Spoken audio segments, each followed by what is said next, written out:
Hey everyone, and welcome. Today we've got a story for you. It's a simple one, but it's incredibly powerful. It's all about how unity can just completely shatter into division. And it's told through a family of rabbits, but as you'll see, it really holds a mirror up to our own world. So here's the big question we're tackling. How does a tiny gap, just a little bit of space, morph into this giant, uncrossable canyon? We're going to figure that out by looking at this really human story that just so happens to be about rabbits. All right, so to really get how things fall apart, you've got to see what they looked like when they were whole, right? So let's rewind. Our story starts on one single happy hill back in a time when everything was totally unified. So I want you to picture this. You've got this beautiful, untouched hill, and on it lives one big single family of rabbits. Their world was amazing, tons of food, and they all lived and played and just thrived together. There were no sides, no us versus them. It was just one community. This was pretty much paradise for them, one big family sharing everything. The hill itself was whole, which was kind of like a perfect symbol for their community. So keep that image in your head because things are about to change. And then it happened. Something changed. And what's wild is it wasn't done with any bad intentions toward the rabbits. It was just an outside force that made one little change to their world, a change that would have massive, unintended consequences. You see, for the humans living in the nearby towns, these hills were just in the way. They made travel a real hassle. So they did what people do. They solved their problem. They built a road, and it went right through the middle of everything.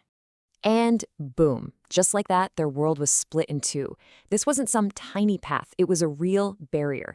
It sliced their home clean in half, creating what became known as the high side and the low side.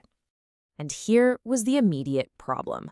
All of a sudden, crossing that road was super dangerous. The rabbits on the high side were scared of going down. The ones on the low side were scared of going up. They were facing the exact same danger, speeding cars, but now they were experiencing it completely separately. And the result of that? It was immediate, and it was profound. The simple, everyday act of playing together, of just being around each other, it just stopped. I mean, it was easier and a whole lot safer to just stay on your own side. And that's when they started living two separate lives. Okay, and this part is so important. This is where a physical thing, a road, starts to become a psychological thing, a divide in their minds. Because think about it, when you stop talking to people, you start talking about them, and the stories you tell yourself can feel just as real as the truth. And that's exactly what happened. These little stories started to take root. The high-siders, looking down, started thinking, man, those rabbits are lazy. And the low-siders, looking up, were thinking, wow, they are so arrogant and stuck up. The empty space where their friendship used to be, it started filling up with suspicion. So the rabbits on the high side, they started to build this whole identity around their struggle. They told themselves, hey, climbing this steep hill every single day, that makes us stronger. We're tougher than them. They actually turned their environment into a point of pride. And when you know it, the low-side rabbits did the exact same thing. They looked at their situation and decided, well, our food down here is way better, and that makes us smarter.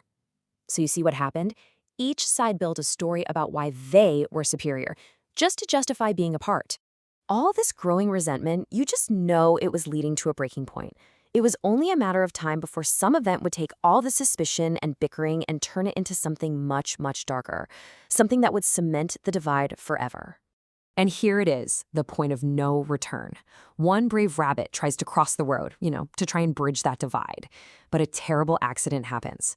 But the high-siders, they don't see a tragedy. They see a deliberate attack. They choose to see malice where there was only misfortune, and they swear revenge.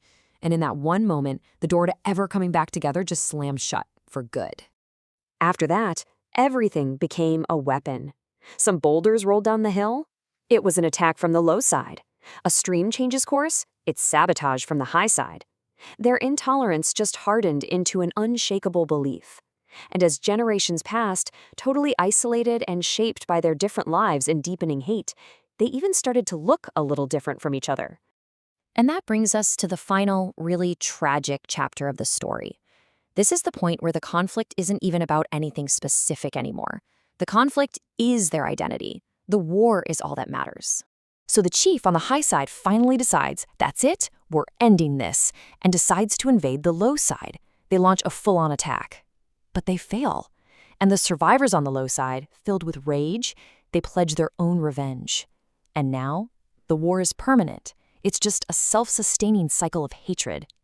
At this point, the momentum of their hatred is just unstoppable.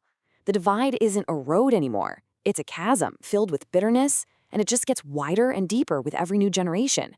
It's like the conflict has a life of its own. And this is the most haunting part. They forgot. They completely forgot about the road. They forgot they were once one family, sharing one hill. The why was lost. All that was left was the fight.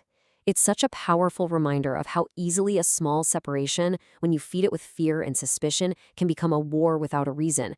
And it really makes you wonder, what roads are we forgetting about in our own world?